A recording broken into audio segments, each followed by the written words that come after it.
नमस्कार. महाराष्ट्रामध्ये सापाच्या एकूण 52 जाती आहेत.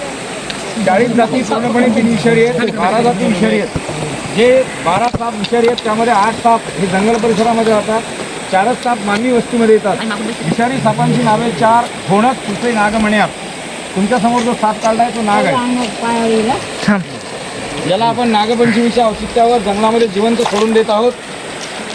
मित्रांनो, आपल्या घराच्या आजूबाजूला उंदीर, सरडे, पाली आणि बेडूक खाण्यासाठी असे साप येतात.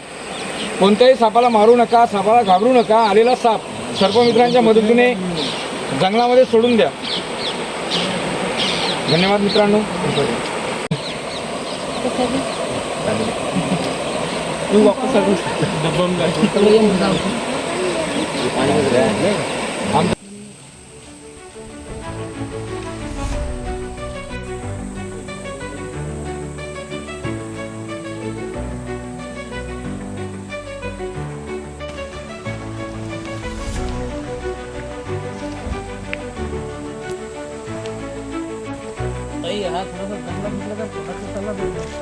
या सापाचं विष हे हेमोटॉक्सिक प्रकारचा असून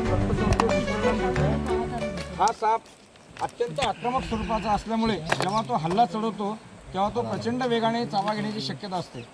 याचे विषतंत्र जगात 1 सेंटीमीटर लांब असून हा साप एका वेळेस 100 पिलांना जन्माला घालतो. त्यामुळे ज्या परिसरामध्ये एक घोणस साप आढळतो तिथे बरेचसे घोणस असण्याची शक्यता असते. मित्रांनो, साप हा आक्रमक प्राणी नाही, स्वतःहून चावत नाही. मात्र सापाशी खेळ नको, जीव जायला वेळ नको. प्रत्येक सापासोबत आपण सुरक्षितता घेऊन वागलं पाहिजे. नैसर्गिक अधिवासामध्ये सापाचं स्थान हे सुरक्षित असतं. जीव, जमीन, जल आणि जंगल यांच्या जैवविविधता साखळीमध्ये सापाचं संवर्धन हे अत्यंत महत्त्वाचं असल्याने निसर्ग संतुलनामध्ये साप महत्त्वाची भूमिका बजावतो. 1975च्या वन्यजीव कायद्याअंतर्गत सगळे साप हे संरक्षित आहेत. कोणी सापाला मारू नका, घाबरू नका. आणि मित्रांनो, साप घर परिसरामध्ये आला असता वन विभागाला संपर्क करा, पोलीस विभागाला संपर्क करा, मित्रांना संपर्क करा, सापाला जिवंत जंगलात सोडायला मदत करा. धन्यवाद. 3 आश्रम शाळेच्या विद्यार्थ्यांनी मारले ना काल टॉपवर गडचिरोलीची बातमी. 5 मुलींना चावला, 2 मुली सिरियस आहेत. शाळा बंद केली सरकारनं.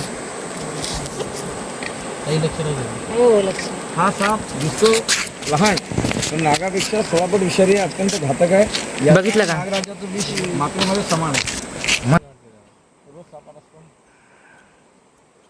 मॅडम सावधान, या जायला बंदी नाही.